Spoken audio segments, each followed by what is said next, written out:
जगन्नाथपुरी में एक रथ यात्रा की तैयारियां जोर शोर से चल रही थी। पूरे देश में भक्तजन इस यात्रा में सम्मिलित होने आए थे।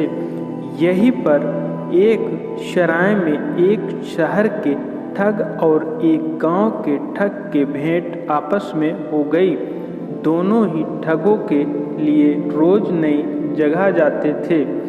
इससे पकड़े जाने का डर कम रहता था। यहाँ भी ये दो नामी ठग धन कमाने की नीयत से आए थे। गांव के ठग के सिर पर शेमल की रुई का बड़ा सा बोरा था। शहर के ठग के कंधे पर छोटा सा झोला लटक रहा था। तुम्हारे पास क्या है? शहर के ठग ने गांव के ठग से पूछा। मेरे पास ताजी हवा है जो शहरों में नहीं मिलती है। मैं इसे ऊंचे दाम पर बेचूंगा। इस बात से शहर का ठग ललचा गया। उसने कहा, मेरे पास कीमती पत्थर है जो कहीं भी बिक जाते हैं। क्या तुम हवा के बदले मुझे अपना थैला दोगे? शहर का ठग तो यही चाहता था। तुरंत तैयार हो गया। रात में दोनों ठग अपने अपने घर गए। अपनी पत्नी और बच्चों के सामने डींगे मारने लगे। आज तो एक आदमी को खूब उल्लू बनाया। देखो, छोटे से कोयले के थैले के बदले बोरी भर शुद्ध कीमती हवा लाया हूँ। लेकिन जैसे ही बोरी का मुंह खोला, रुई चारों तरफ उड़ने लगी।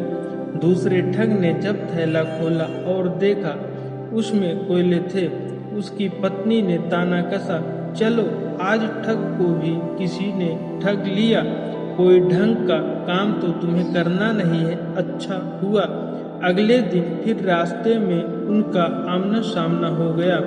दोनों ने एक दूसरे को घूर कर देखा और फिर जोर से ठहाका लगाया। ये भी खूब रही उस्तादों की उस्तादी। एक बोला, मैं तो किसी सुंदरी के आँख का काजल चुरा सकता हूँ। दूसरा बोला, मैं तो ब्राह्मण के माथे का तिलक चुरा लूं और उसे पता भी ना लगे। पहले ने रौब दिखाया। इस पर दोनों ने एक साथ ठगी करने की बात तय की। दोनों ने रात साथ में गुजारी। सवेरे वे एक घर में घुसे। वहाँ एक रईस बुढ़िया रहती थी। दोनों ने बुढ़िया के बारे में जानकारी आसपास के लोगों से इकट्ठी कर ली थी। वह बुढ़िया के पास गए, पैर छुए और बोले, बुआ, हम तुम्हारे भतीजे हैं। तुम तो इतने दिनों से घर नहीं आई। अब मेरे लड़के की शादी में तुमको जरूर आना है।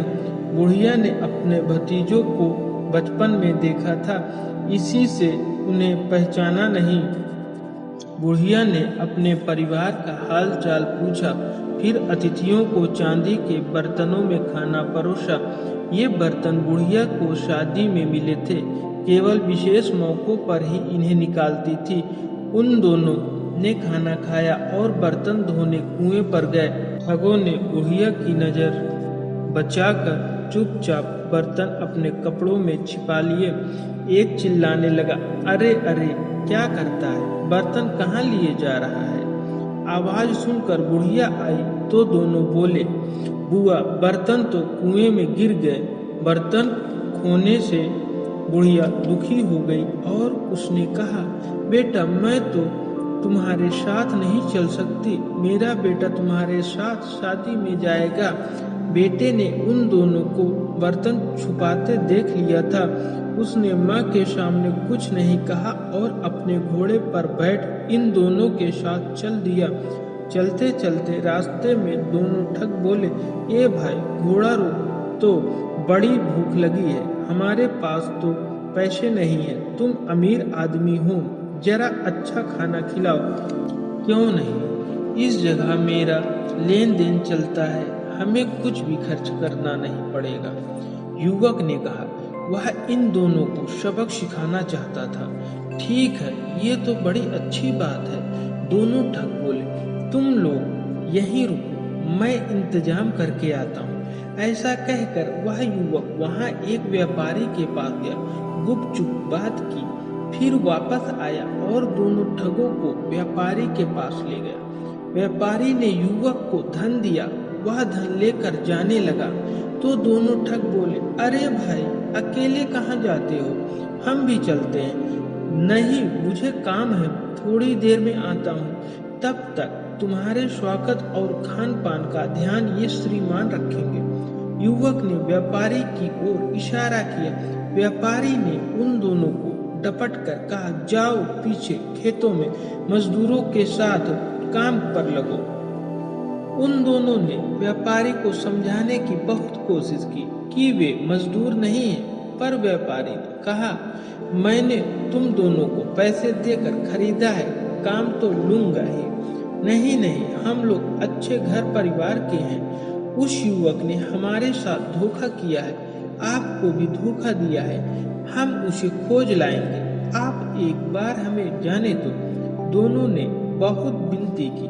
व्यापारी को दया आ गई। उसने अपना एक नौकर उन दोनों के साथ युवक को खोजने के लिए भेज दिया। इस बीच वह युवक दूसरे गांव पहुंच गया। वहां एक हलवाई की दुकान पर जाकर गपागप मिठाई खाने लगा। दुकान पर एक छोटा लड़का बैठा था। उसने कहा, मिठाई खानी है तो दाम निकालो।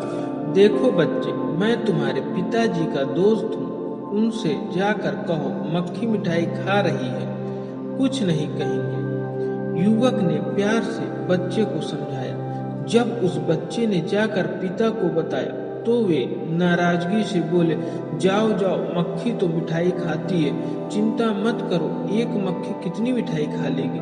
बच्चा लौटा। इस बीच में युवक ने खूब छक कर मिठाई खाए, थैले में भी भरी और घोड़े पर सवार होकर चल दिए। रुको रुको, बच्चा चिल्लाता रहा। आगे रास्ते में उसने एक बूढ़ी औरत को देखा। उसके साथ उसकी सुंदर बेटी भी थी। युवक उस पर मोहित हो गया। उसने झपट कर युवती को घोड़े पर बैठाया और तेजी से आगे बढ़ गया। बुढ़िया रोती चिल्लाती उसके पीछे भाग रही थी। अम्मा, तेरी बेटी को बहुत प्यार से रखूंगा, हाँ, मेरा नाम याद रखना, जमाई राजा। बुढ़िया रोने चिल्लाने लगी, हाय मेरी बेटी, मेरी बेटी। लोग जमा हो गए। क्या हुआ, क्या हुआ, पूछने लगे। वो मेरी बेटी को उठा कर ले गया। हाय, मैं क्या करूं, कौन ले गया तेरी बेटी को अम्मा? लोगों ने पूछा। जमाई राजा, बुढ़िया ने बताया।